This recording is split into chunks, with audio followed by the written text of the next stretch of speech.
अहमदाबाद विमान दुर्घटना की एक दर्द भरी दास्तान। 10 जून 2024 की वो रात, अहमदाबाद के आसमान में एक चीखती हुई आवाज और फिर एक तेज धमाका।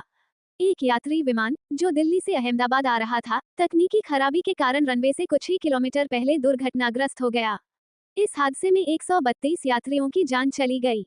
ये कहानी उन्हीं में से एक माँ और बेटी की है, जो शायद पहली बार साथ में सफर कर रही थी और आखिरी बार भी। कहानी, पायल और सुधा, माँ बेटी का अटूट रिश्ता।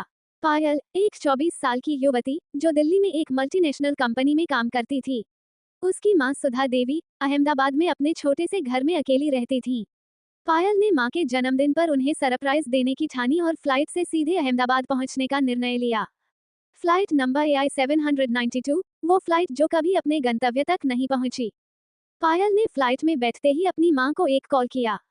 माँ, 1 घंटा और, फिर मैं आपके गले लग जाऊंगी। जल्दी आ बेटा, तेरे लिए तेरी पसंद की खीर बना रखी है। पायल की आंखें नम हो गईं।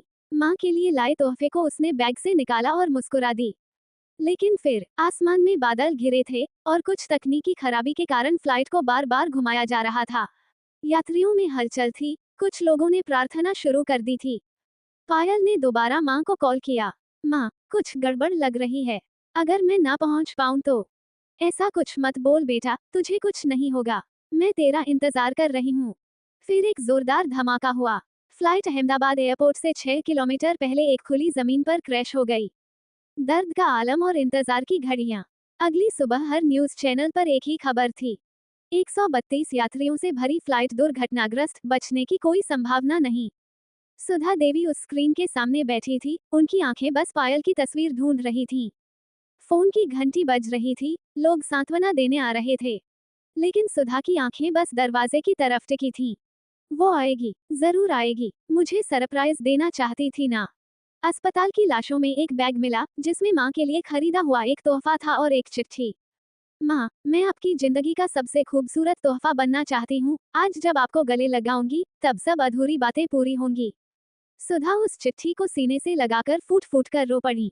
3 दिन बाद पायल की अस्थियां गंगा में विसर्जित की गईं। लेकिन सुधा हर साल 10 जून को अपने घर के बाहर एक दिया जलाती हैं और दरवाजे के पास खड़ी होकर कहती हैं, आज भी लगता है तू फ्लाइट में है। शायद देर हो गई हो, लेकिन मैं इंतजार करूंगी बेटा, आखिरी सांस तक।